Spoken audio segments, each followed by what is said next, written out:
more protein, more.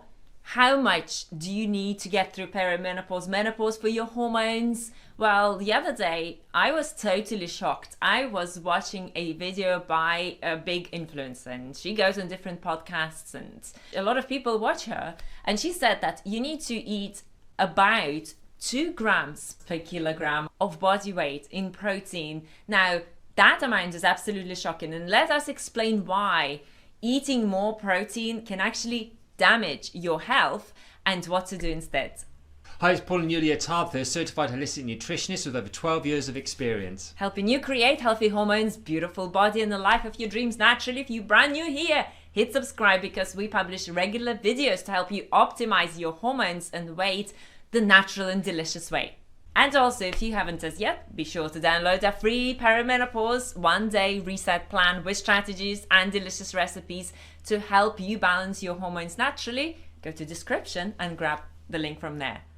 So we all hear it these days, you've got to eat lots of protein in your diet, and as you get older you've got to keep making sure that you get lots of protein in your perimenopause years, in your menopause.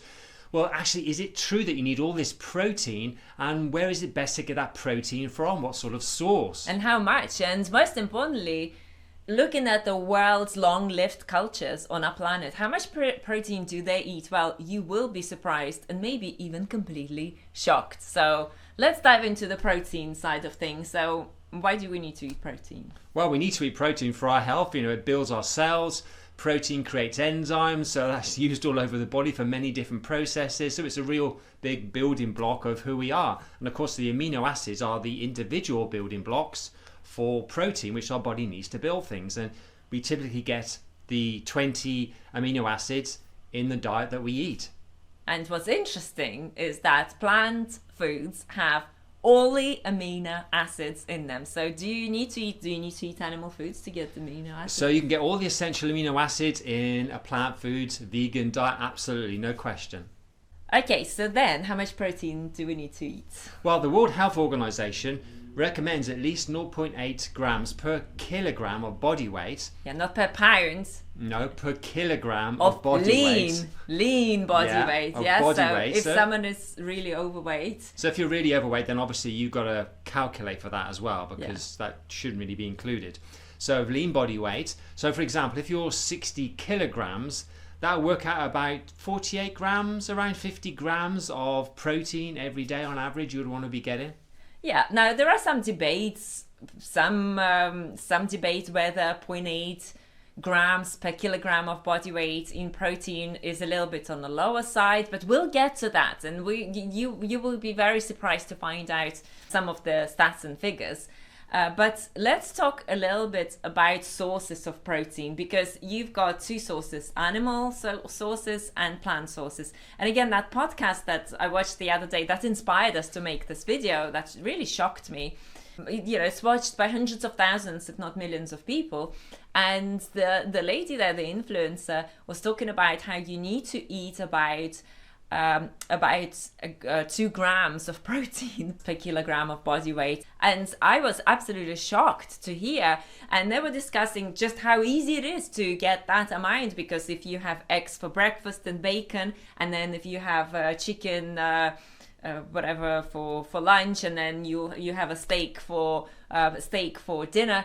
Now let's talk a little bit about this. So what is the danger of consuming too much protein from animal sources? Well, the thing is, there is a big difference between plant sources of protein and animal sources of protein. Now, in the animal side of things, the animal protein side of things, there's something called branched chain amino acids, which are on the higher side. Now, on the plant food side, they typically are lower. Now, this is a problem because it's been found that when you have high intake of branched chain amino acids, it's like 3 different amino acids, which are the building blocks of protein, then that can lead to problems with your metabolism. So we're talking about things like insulin resistance. Yep. So we're talking type 2 diabetes, increased blood sugar levels.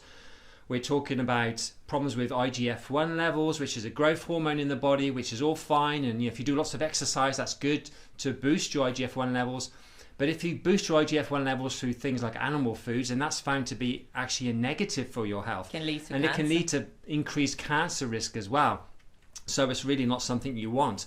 And on top of that as well, also thyroid hormone that can affect your metabolism. You can put on excess weight and things like that, and all the other symptoms you can get from a low thyroid. So these are the real negatives. And when you go to the plant food side, as I just mentioned earlier, with the branched chain amino acids, they tend to be lower on the plant side, and this is a lot healthier for you.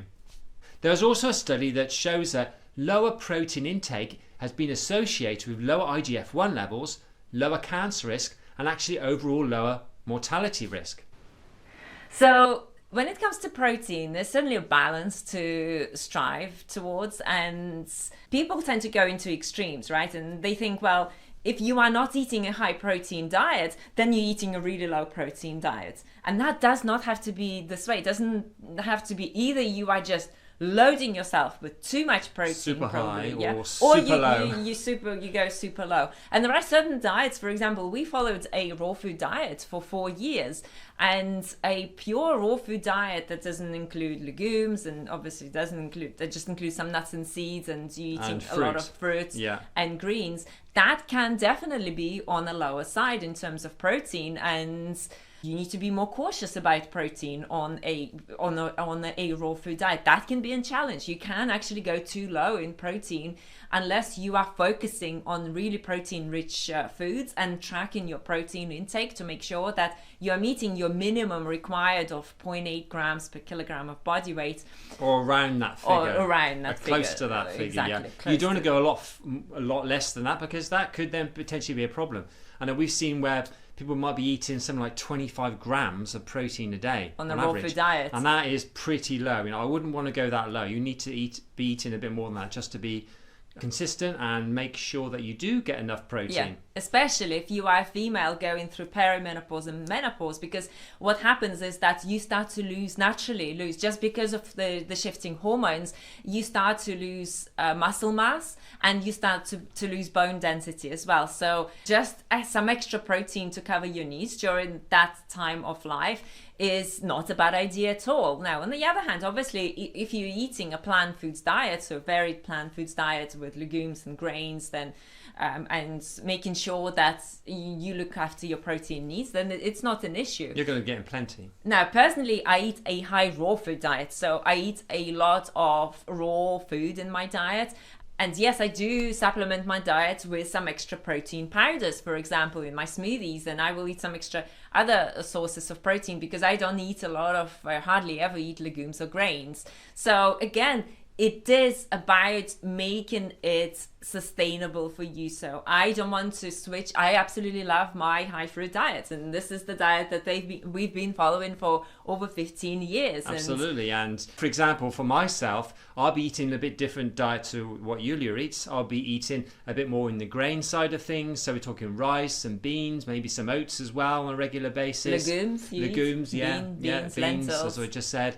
So I will be getting more protein intake. So for me, it's not really an issue having to supplement with protein powders. Maybe I have it sometimes in a smoothie, but most of the time I don't need to. Yeah, so it is about striving towards the right balance for you. Now let's talk about the juiciest part, and that is how much protein do we actually need in our diet, right? So you've got the World Health Organization telling you 0.8 grams per kilogram of body weight, lean body weight, and then you've got other sort of like influencers out there who eat more protein, especially if you're going through perimenopause and menopause. You just stuff yourself with protein, and the more the better, and you can never do it wrong, which we talked about. You can, and it can actually cause inflammation and serious health problems, including kidney damage. Yeah, so it's not something that you want to play around with. Exactly. There was a study actually we haven't mentioned, where they compared animal protein intake, meal, to a plant food intake. And when they had the animal protein intake, there was inflammation in the kidneys from it. But when they had the plant food meal, there wasn't any inflammation. So again, this is a strong indicator that eating animal protein is not good for you. Better to eat plant protein. Yes, and too much inflammation leads to DNA damage. Eventually, it can lead to cancer. So that's not something, that's not something to play around with, certainly. So let's have a look at the world's most long-lived and healthiest culture, Okinawans in Japan. So a lot of them, I don't know exactly how many of them, but many of them live independently into their late 90s, and they can still be on their own, live independently. So knowing that, wouldn't you want to know what they eat and what do they do to be able to live this long? Many of them reach the age of 100, certainly, like many, right? So well, they certainly used to before the Western diet came, yeah, but obviously I'm sure it's changing now, right? Yeah, unfortunately. But based on the healthy. But what were they food eating, especially in terms of protein yeah, intake? what was their protein intake? Ta-da! 39 grams on average. 39 grams. 39 grams on average. And they live into their late 90s on their own, so they're able to look after themselves. So it's important to understand, yes, we don't want to eat masses of protein.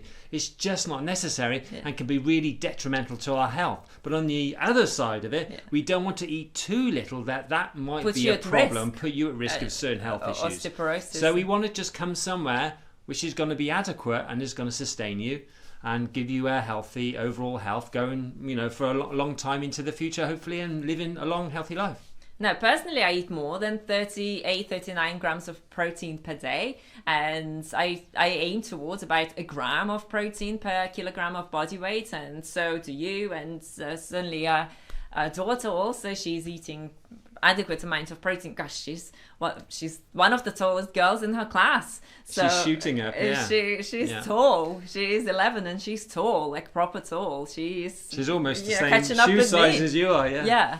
So, yes, it is important to eat enough protein, but knowing the fact that the world's healthiest and most long-lived culture eats just 39 grams of protein per day, I can tell you that you are probably fine.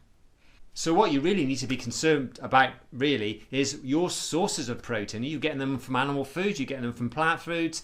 This is one of the key questions you need to ask yourself. Inflammation in your body, if there's inflammation and oxidative damage in your body, what is going on with your protein intake? Are you, is it fried protein, for instance, and with oil and the rest of it that you're consuming, or are you consuming really healthy plant food sources of protein? From nuts and seeds and vegetables and fruits and legumes and all these kinds of things, which is super healthy sources. And protein is obviously not the only thing that's going to make you healthy. So let's just not hold on to this one thing that, so I'm a perimenopause female. For as long as I eat enough protein, I'm fine. Because there are so many other things that are going on in your body as you're going through perimenopause. Your gut health, your liver health, your adrenal health, all the changing hormones. Are they too high or too low? And what is the pattern that your hormones are going through? What about your carbohydrates? Are you eating sufficient amount of carbohydrates? What about your fats? Are you eating too much fats? What about your nutrients, other nutrients? Are you deficient in certain areas? So all these things are very important. So let's just not put too much emphasis on protein alone. Again, knowing that Okinawans consume 39 grams on average. 39 grams on average. That much at all. I'm personally cool with that, knowing that, there is the healthiest, most long-lived culture in the world, and they consume 39 grams. And me with my gram of protein per kilogram of body weight, I'm eating absolutely enough protein in my diet.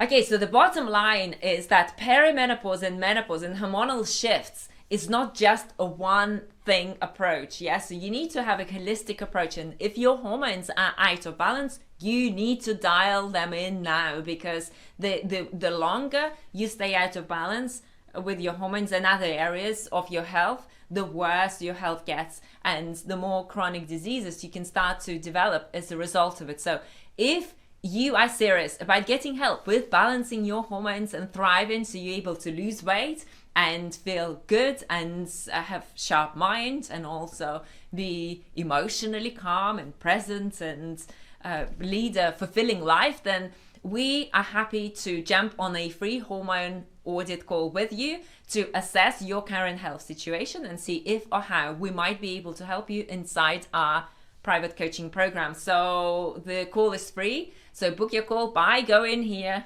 That's the link that's you seen on the screen or in the description section, and let's create a personalized plan for you. So is putting on excess weight a big issue for you during perimenopause? Then watch our next video.